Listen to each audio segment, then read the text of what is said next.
दर्शक श्रोताहरू यति बेला भुन्टी भागमा भने भूपेन्द्रलाई साथ दिने भनेको यस्तो अवस्थामा आफ्नै श्रीमती भुन्टी र आफ्ना दाजु रहेका छन्। हो साथीहरू, अब यति बेला डिस्चार्ज भई भूपेन्द्र घर फर्केका छन्।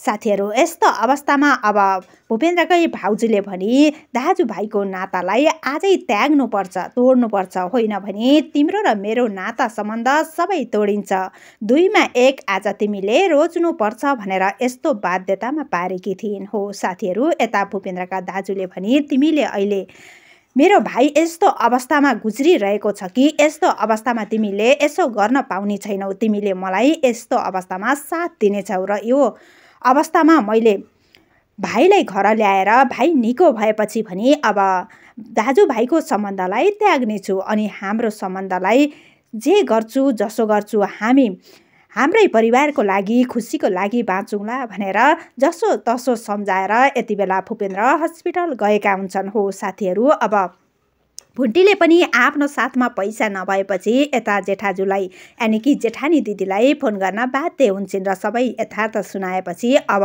फोन नगर, तिमीहरूलाई एक सुको पैसा उपचारमा खर्च गर्नेवाला पनि छैनौ र अबदेखि यहाँ फोन नगर्दा हुन्छ भनेर यस्तो खालको जवाब दिएपछि भुन्टी पनि अब के भन्दै हुनुहुन्छ, यस्तो खुरुक्क दाइलाई फोन दिनुहोस् भनेर भनिरहेकी हुन्छन्। हो साथीहरू, अब फोन काटेपछि भने यता भूपेन्द्रका दाजुले यो सबै कुराकानी सुनेका हुन्छन् भने अब भुन्टीलाई तिमीले किन यस्तो भन्दैछौ, म जुन हालतमा पनि अहिले मेरो भाइलाई यस्तो अवस्थामा साथ छाड्न सक्दिनँ, म हस्पिटल जानै पर्छ भनेर यस्तो निर्णय र अठोट लिई यति बेला भूपेन्द्रका दाजु हस्पिटल गएका हुन्छन्। हो साथीहरू, यता सहर पुगेकी बालकुमारी आमा भनाउँदै भने यति बेला गाउँ फर्किसकेकी छिन्। हो साथीहरू, भीम पनि अब दाजुहरूको पछि लागेर आजसम्मको सबै समय खर्चमा गयो, यानि कि दाजुहरूलाई साथ सपोर्ट दिँदै आइरहेकोमा निकै पश्चाताप मान्दै र अब आफ्नो लागि केही गर्नुपर्छ भन्ने सोच बनाई गाउँ फर्किएका छन् आफ्नै आमा बालकुमारीसँग। हो साथीहरू, बाटामा जाँदै गर्दा बालकुमारीले अब जग्गा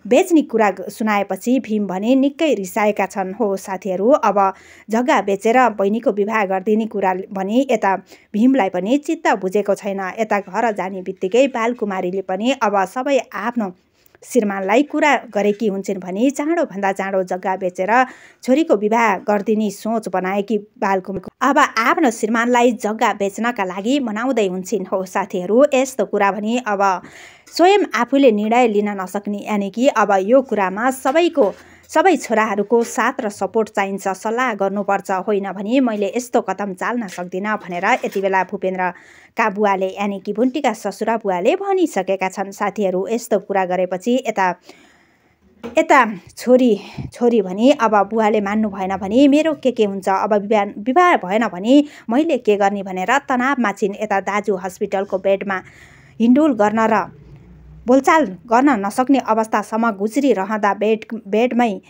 बेडकै अवस्थामा लडिरहने अवस्थामा रहँदासम्म पनि अब कुनै सरोकार छैन यति बेला आफ्नै आमा र बहिनीलाई। हो साथीहरू, अब भूपेन्द्रको अवस्थाबारे बुवाले सोद्धासम्म अब यता केही चासो नराखी बालकुमारीले भनेको हामीले सुन्न सक्छौँ। साथीहरू, यस्तो अवस्थामा आज भने यता टोकले र पूर्णिमाको मिलन भएको छ। हो साथीहरू, आफूले गरेको गल्तीको महसुस पूर्णिमाले गरिसकेकी छिन्। साथीहरू, टोकले र पूर्णिमाको भने फेरि मिलन भएको छ। अब आउने नयाँ भुन्टी भागमा भने के हुन्छ होला त साथीहरू। यता मुकुट लगाएर गएकी भूपेन्द्रको प्रेमिका अब आउँछिन् कि आउँदिनन्